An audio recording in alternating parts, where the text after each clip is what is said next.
All right, folks. So, just wanted to go over a couple of things, give you guys a couple of videos just to give a little bit of an explanation. I'm not really sure, what I covered with each class. I know I covered the basics of most of this stuff, but just to make sure you get some explanation on some stuff we might not have covered or just something you want to see again. All right. So, number one, rational expressions, characterized by obviously the fraction. Division, rational means fraction. And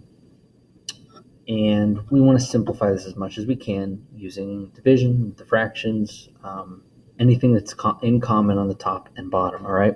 But what we've talked about is, first of all, addition makes things a little tricky, okay? So if you look at and I'm not going to move my paper, but if you look at number 3 on your paper, there are fractions there, but everything's multiplication. And with multiplication, we can cancel by crossing things out pretty easily on top and bottom. Here, though, we can't just start crossing things out. These are added, as are all of these on top being added, okay? And so if we cancel anything with addition, it's got to be like a whole set of parentheses, okay? And so as it stands right now, if we're going to cancel, we'd have to be able to cancel this whole bottom, which, look at the top. There's nothing. I don't see 8x squared plus 64x coming from here. All right. So what happens is you need to factor. All right. And you'd factor the top separate. Here, let me turn this from the bottom. Okay. Okay. Now the steps are look for a greatest common factor. And so with this one, there isn't one. 1, 15, and 56, there's no number we can divide all of those by evenly, other than 1, which doesn't help us. And you can't take any x's out. This doesn't have an x. These do, but this one doesn't. You'd have to do it to the whole thing. So 3 terms, x squared out in front. That's what we're dealing with. We can definitely factor that using the box and diamond. So very quickly, we need to fill 4 boxes with 3 terms. First 2 are the ones that are the same, first and last are the ones that are going to be the same. They need to be on the diagonal. And we're going to fill in those last 2 boxes with 15x, but we got to split it up. Okay, so whatever numbers we pick are going to add to 15. Now, there are lots of numbers that can add to 15. Okay, so we need to narrow it down. How did we do that? We did it by multiplying the diagonal. So 56 times x squared,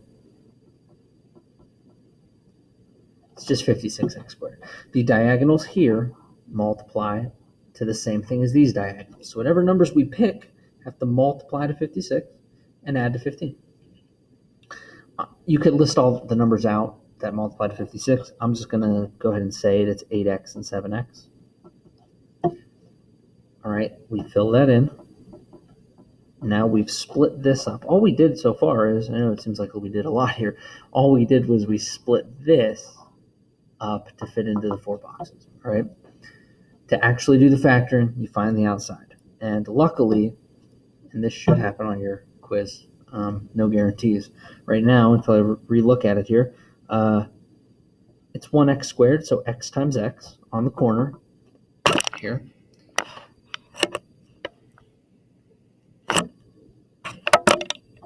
That, all right, x times x, all right, and then it's just 8 and 7, the numbers we picked. 8 and 7 were the numbers we picked. The factored version is 8 and 7, all right? So that's on top. You got x plus 7 times x plus 8. All right, that's this down here. X plus 7, x plus 8. All right, that's the factored version of the top. That's the outside of the box. That's what we found. Okay? Now, the bottom. Oops, I'm missing something there. Follow the same progression. Look for a greatest common factor. Can we divide 8 and 64 by something? Well, yeah, we can. Take an 8 out. They also both have, there's only 2 terms, which should hopefully kind of ring in your mind, oh, this is different. We deal with this a little differently, probably. As long as we can take a greatest common factor out, we can 8x. Take an x out of both terms, okay? Look at what's left. 8 divided by 8 is 1. We took an x away. 64 divided by 8 is 8. We took the only x away. Now, you've taken the greatest common factor out. So check, can we factor any further? Look inside the parentheses. 2 terms, no x squared, you're done. This is it. So we took a GCF out, just as we tried on this side. We couldn't here. We could here, and we're done. All right? Write that on the bottom.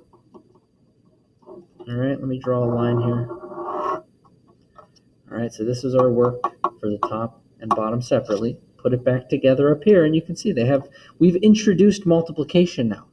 Multiplication. We can cross out this whole set of parentheses. They have that in common. That is allowed. Now that before we didn't have any multiplication, now we do. We can cross that out. Okay, and that's it.